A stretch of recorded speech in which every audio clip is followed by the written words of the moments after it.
Ok, bienvenue à bord de cette nouvelle Seat. Et grosse surprise, vous avez les éclairages d'ambiance. L'éclairage d'ambiance dans une citadine, c'est presque du jamais vu. J'ai bien dit presque.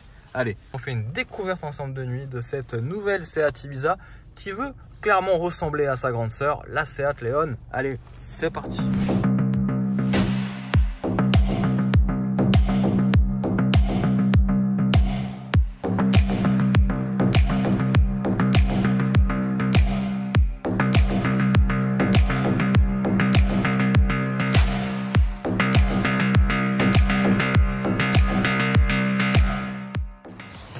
Alors, on fait un rapide tour extérieur. Donc à l'extérieur, si j'allume, pas d'animation, des nouveaux feux arrière. La révolution, elle est à l'intérieur.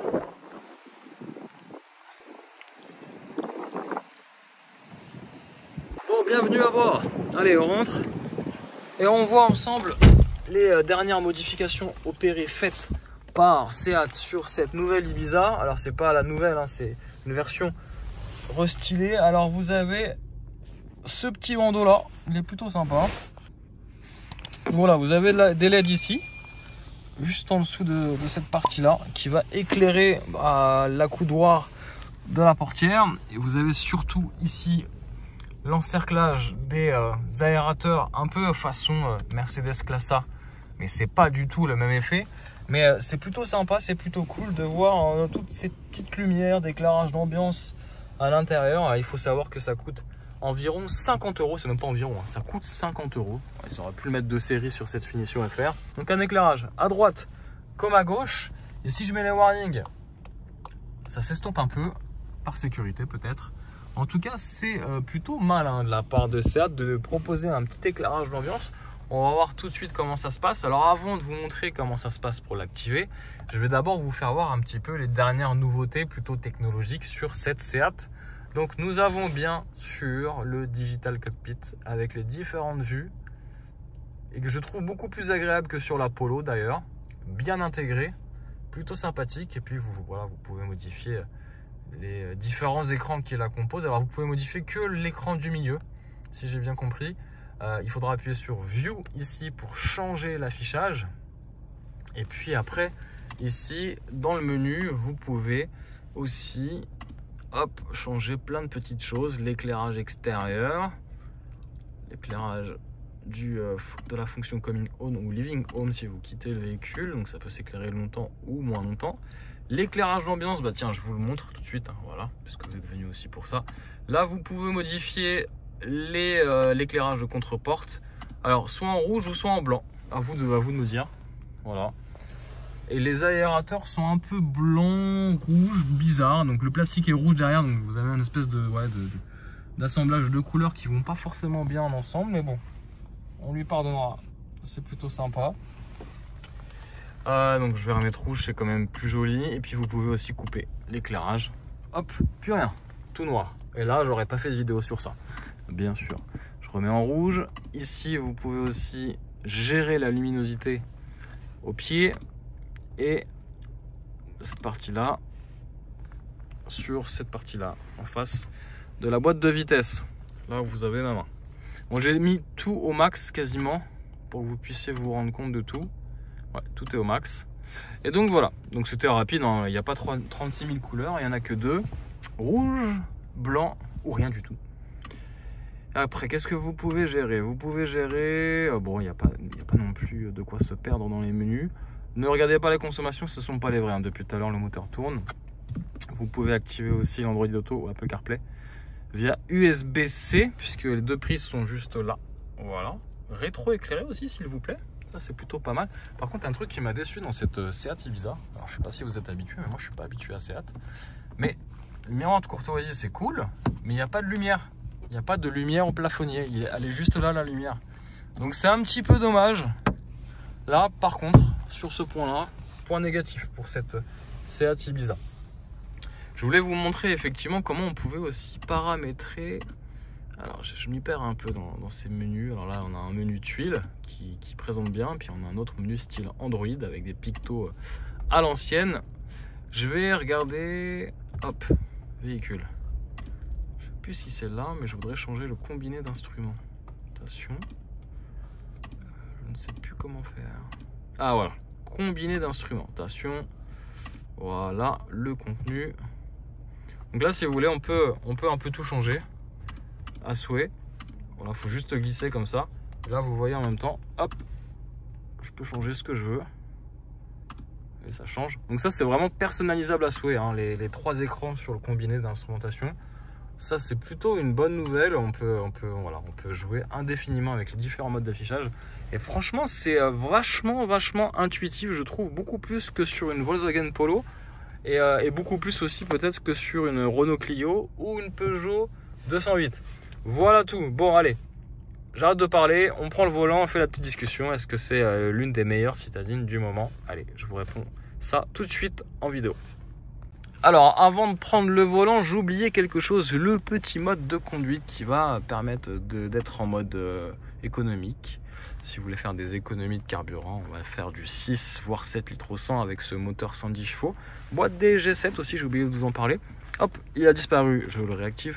Le mode normal, le mode sport et le mode individuel sur lequel vous allez pouvoir paramétrer quelques petites choses comme la direction en mode normal ou sport. Le moteur, la réponse moteur, si ça va être un moteur, enfin une réponse assez instantanée, on va se mettre en mode sport ou un mode éco qui va permettre aussi de jouer du mode roue libre avec la boîte de vitesse. Le mode ACC, je crois que c'est régulateur de vitesse adaptatif. La climatisation, si on veut faire aussi d'autres économies. Voilà tout. Et moi, je vais me mettre plutôt en mode, hop, en mode sport, bien sûr. L'écran est assez réactif, alors écran de 9 pouces. Hop, oh vas-y, on se met en mode sport. Hop, c'est caliente à bord de cette Seat Ibiza. Allez, en avant. Hop, on y va. Alors, je vais changer l'affichage parce que j'aime pas trop celui-ci. Celui-ci non plus. Ah, voilà, celui-là, il est pas mal. Ça, j'aime bien. Bon. On va sortir de là. Déjà, au premier abord, moi, ce qui est cool avec cette voiture, c'est qu'elle se faufile partout. Alors, c'est le but des petites citadines. Mais en plus d'avoir une bouille sympa, elle a eu sa petite mise à jour technologique et ça lui va plutôt pas mal. En plus de ça, bah, tant mieux, hein, ils ont agrémenté d'un petit éclairage d'ambiance. C'est vrai qu'on aurait aimé en avoir plus en termes de couleurs. Là, le rouge fait, c'est bien, c'est sport, c'est flamenco, mais on aurait aimé peut-être un peu plus de personnalisation. Mais bon, peut-être que ça, il le laisse plus à sa petite cousine germanique, la Volkswagen Polo. D'ailleurs, on va faire un petit point sur ses concurrents directs ou indirects. Déjà, clairement, elle ressemble étrangement à une Seat Leon, mais en plus petit, donc ça c'est plutôt une bonne chose. Le petit volant FR, puisque nous sommes sur une finition sport, finition FR. Et au-dessus, vous avez la finition FR exclusive, qui va encore rajouter d'autres options, d'autres équipements supplémentaires de série. J'ai les roues de 18 pouces là ici en option, mais sur la finition FR exclusive, elles sont de série. Vous avez aussi le toit ouvrant qui est disponible à partir de 790 €. Voilà, vous avez pas mal de petites options qui sont quand même moins chères que la Volkswagen Polo, et ça c'est plutôt aussi une bonne nouvelle.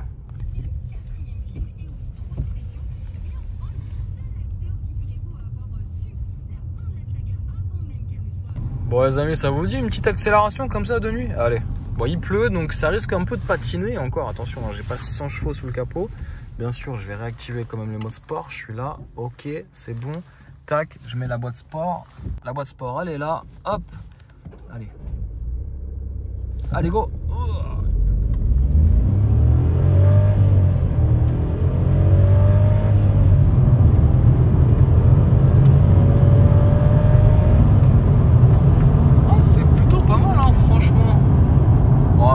Déjà sourire en me disant tu crois que tu es sur une RS3?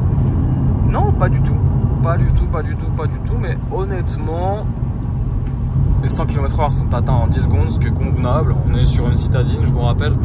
Si vous voulez une voiture un peu plus sportive, prenez une Polo GTI. Si vous voulez peut-être la future Seat Ibiza Cupra, si elle existe, hein. Je ne sais pas encore. Mais voilà, puis une vitesse max, on sera à 195 km/h. Mais c'est pas le but de cette voiture. Le but, c'est de prendre un peu de plaisir dans une voiture que vous allez utiliser au quotidien. C'est un peu ça la philosophie. Et la philosophie, l'état d'esprit, d'une Seat, c'est de danser un peu flamenco avec une petite citadine. Bon, j'exagère un peu, mais voilà, on sent qu'ils ont fait des efforts chez Seat et c'est cool. Et en termes de châssis, je vous disais, hein, ça reste un peu plus dur que ses concurrents directs, et ça fait quand même du bien parce qu'on en a marre des citadines un peu trop molles. Voilà. Bon, même sur une Seat Ibiza, vous avez l'alerte d'angle mort. Allez, ça c'est pas joli ça. Franchement, c'est cool, hein. On va éviter de tomber en panne comme ce joli Q7, mais c'est cool. Je suis assez surpris, hein. Franchement, vous pouvez vraiment partir en voyage avec sans problème, hein. Bon, toujours cette jolie limousine. Bon, c'est pas une Seat Ibiza, ça n'a pas l'habitabilité d'une Seat Ibiza, je vous l'accorde, mais pour partir en vacances, je persiste et signe, il est possible de le faire avec cette Seat Ibiza. Voilà, bon, allez, on va allumer un peu la lumière parce que là on n'y voit plus rien du tout. Alors hop, bien sûr, hop, voilà. Bon,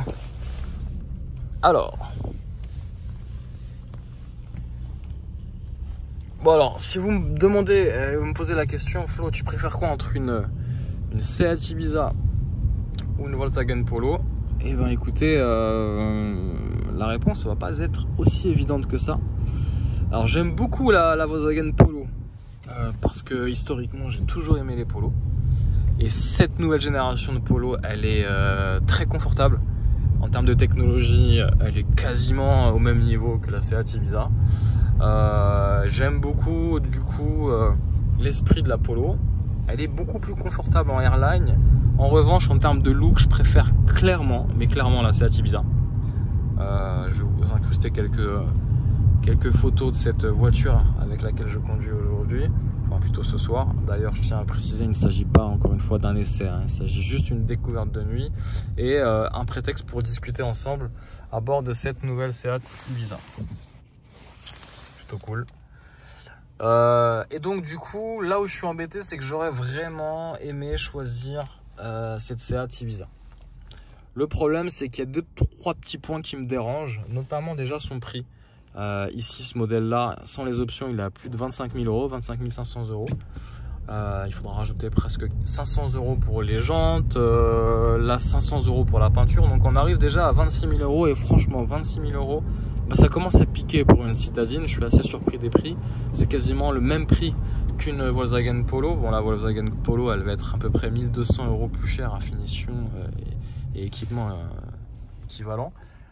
Et puis ce que j'aime pas, c'est à l'arrière en fait, bon je veux pas vous le montrer en vidéo, mais à l'arrière en fait Seat a complètement oublié les passagers.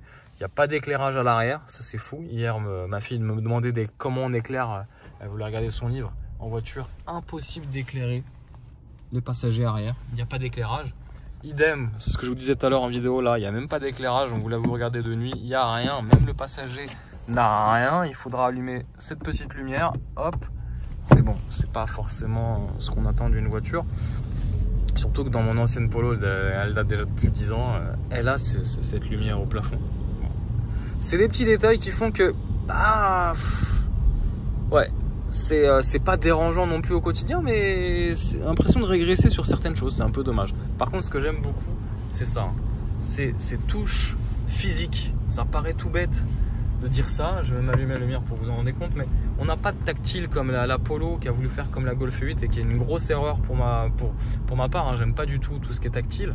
Déjà on a cet écran tactile de 9 pouces, c'est très bien, je m'en contente déjà bien, mais ça c'est cool. On a tous ces raccourcis, c'est bien, on a les petits boutons de réglage, de chauffage, c'est cool, c'est bien. Ça sert à rien d'en faire des caisses et d'avoir un tout tactile. Même les boutons au volant, c'est pas tactile, c'est cool, ça c'est bien.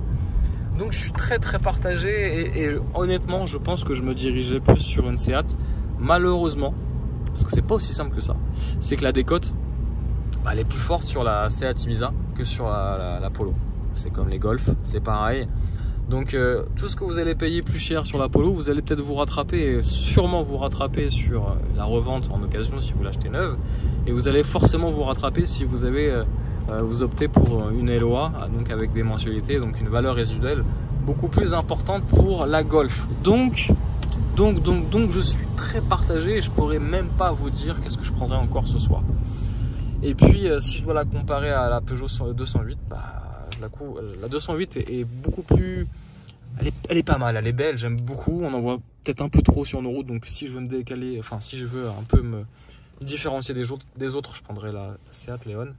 Mais la Peugeot 208 par contre, en termes de feeling, bah, elle est beaucoup plus confortable et c'est un peu regrettable pour une Peugeot.